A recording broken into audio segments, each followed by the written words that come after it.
Super. Frame? Where's my frame? Hi. My frame yet? Go box me in. This is Risa, and I'm at People's Last Stand, and we're interviewing Shaun M. Colón. Cologne. Like the fragrance. Right. Is there an accent on there? Yeah. Yes. I think they did put one. The accent makes it smell better. It makes from colon to cologne. So you want to tell us about your film? Yes. A Fat Wreck is a documentary about the early 90s punk rock record label Fat Records. They've been a record label for 25 years. Hundreds of bands, lots of releases, had a big impact on, I think, a big impact on a niche amount of people that affected their lives, much as I did, so, as me. So how did you come to do this project? I mean, Well, previously I had a recording studio and a band. I still have those things, but there was an event that happened that caused me to think all those things are coming to a close. And so I decided I wanted to do film stuff. Let me back up a little bit. In high school, I took media tech at the Dale Jackson Career Center and did basic editing and things like that, but I went more the music route. So when that happened, I started doing a few music videos. I ended up producing a pretty high budget music video and made a little behind the scenes documentary. And I was like, well, that turned out pretty good. Let me try something that I want to try. And I was like, well, what's a cool thing that I like that there's not a documentary about Fat Records? So I'll do a thing about Fat Records, a small 20-minute short, fans talking about Fat Records. And I went out to Punk Rock Bowling in 2013, because that's like a centralized place for people to be, and just started shooting. Twitter was a big help in getting some interviews. I tweeted at a few people and said, hey, would you like, I'm doing this thing, are you going to do an interview? And that kind of kick-started it.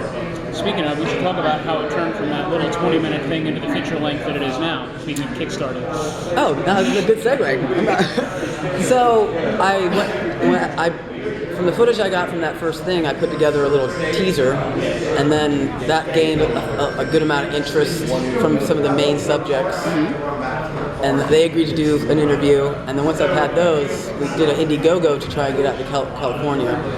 And we were asking for $7,500 to go out there and come back. We hit that the first day, like 24 hours. Wow, we that's hit great. 10 grand in 48 hours, and then through the great help of the people at Indiegogo and some of the some other people, and just a real big enthusiasm for the movie, it ended up hitting 30 grand by the end. So that at that point we're like, well, that's too much money for a short. Not quite enough money for a feature length, but it kind of dictated, like, this needs to, there's an interest there. Let's expand it to a bigger story, and that's where it kind of really, after that point, we got a lot of media attention, because if you hit your goal right away, we were a featured Indiegogo campaign. A lot of big news outlets hit it at that point, and just kind of, it was a lot easier to get interviews after that. So, who else is in this film? Let's see. Well, there's Fat Mike, who's the lead singer and the main songwriter for NOFX, and also the label owner. There's Aaron, who was his wife when they started. They're now ex-wife, but they run the label together, so they're kind of why they're on the poster. They're kind of the two main people. And then it's just Laura Jane Grace from the band called Against Me. There's a little band, I don't know, you might have heard of them, called the Foo Fighters. And the guitarist from the Foo Fighters, Chris Shiflett, was also in a band on Fat Records called New Use for a Name for quite a while before he was in Foo Fighters.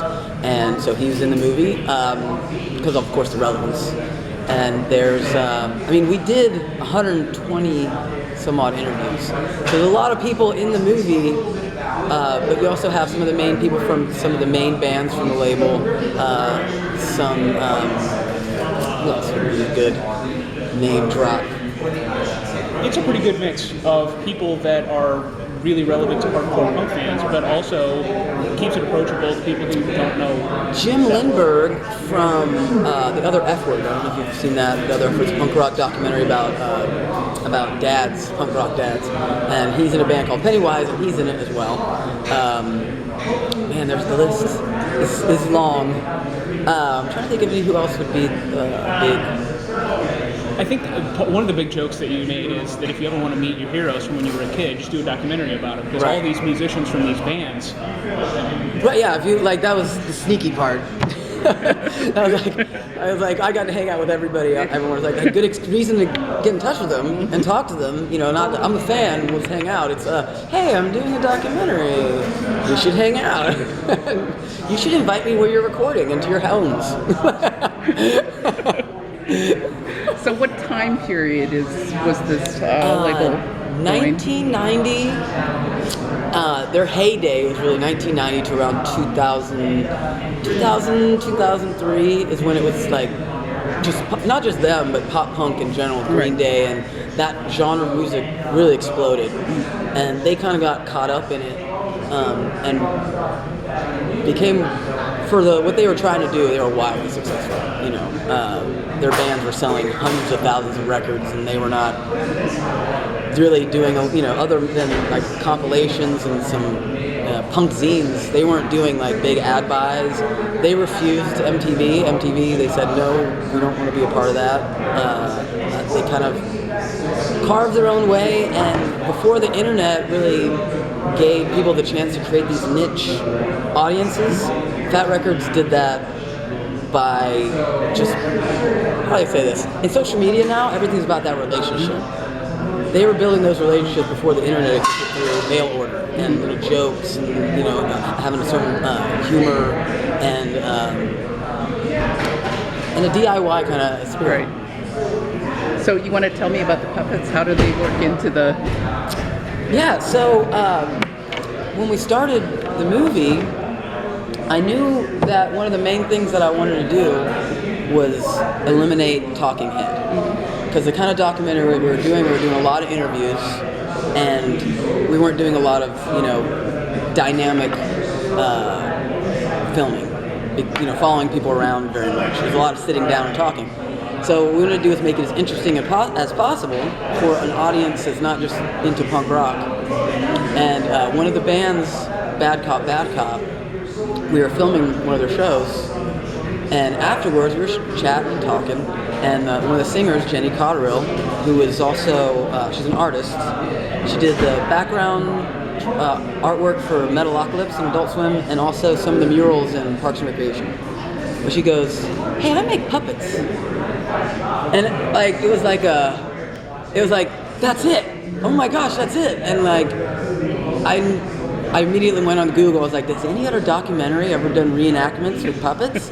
And like, okay, no. I was like, well, that's a great way to be able to show. I mean, we had some really great stories. They're kind of a little flat if you can't be there. So what better than a puppet to be able to reenact that? And then we, have you ever seen Crank Yankers or Drunk History? Yes. Drunk History? Yes. I like in Drunk History where the reenactments are the storyteller are talking and the people kind of mouth to. So I was like, that would be great, because then you have these people different telling stories, but you could have the Mike puppet and have them, well, Mike said yada yada yada, and we could actually have him say it. So it really created these. Our philosophy of making the movie was kind of information joke, so that it would never be boring. It would be always something funny would happen after you get this information. And the puppets just every time. We've done 2 test screenings, one in San Francisco and then one in Gainesville, Florida. And anytime a puppet came on screen, just people reacted. So we went and shot more puppet stuff.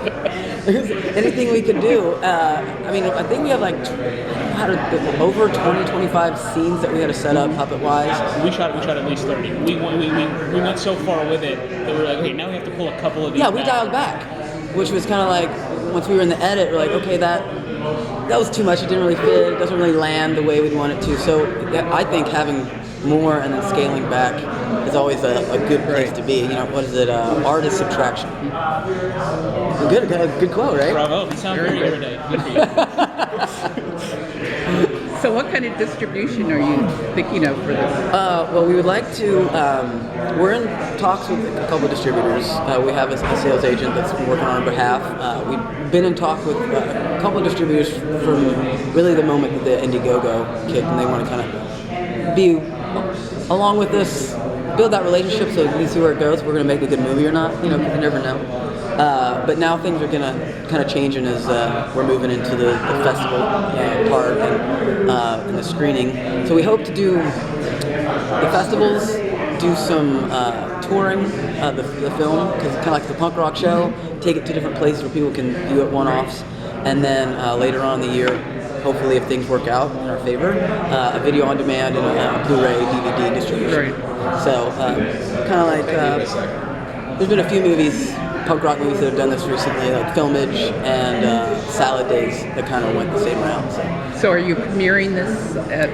It's the world premiere. Yeah, right? I know. We should be really Great. excited. This is a good story. So 5 years ago, when me and my wife started dating, well, then girlfriend, now wife, she got tickets to go to the Dallas Film Fest. Got us like 5 tickets, like a Groupon thing. So we went, and I loved it. It was one of the first time I really gone to a film festival. And then we went, next year we did more movies. The year after that, the company I was working for, I was a marketing director for a talent development school. One of my clients for Christmas gifted me a pass. So like and then the year after that, I was we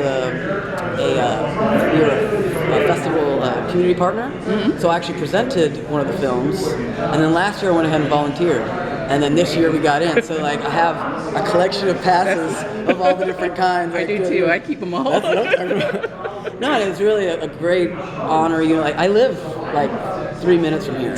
So I was like, if we don't get into Dallas, I think I'm gonna cry. Like, you know, but then they were like, James was very enthusiastic. They were really excited about the movie. I think material-wise and also being a local filmmaker, it's really an honor to be a part of it. And I would have been here anyway, so it's really great to be like having the movie here. Well, thank you very much. We appreciate you coming to Dallas. Well, since you're here in Dallas, Yeah. I'm showing. I made the showing long in Dallas. trek, 3-minute long trek. We did it. We walked here. At least Yeah. one light we had to sit there. Thank you very much. Thank you, Risa. Well, you should take one of these.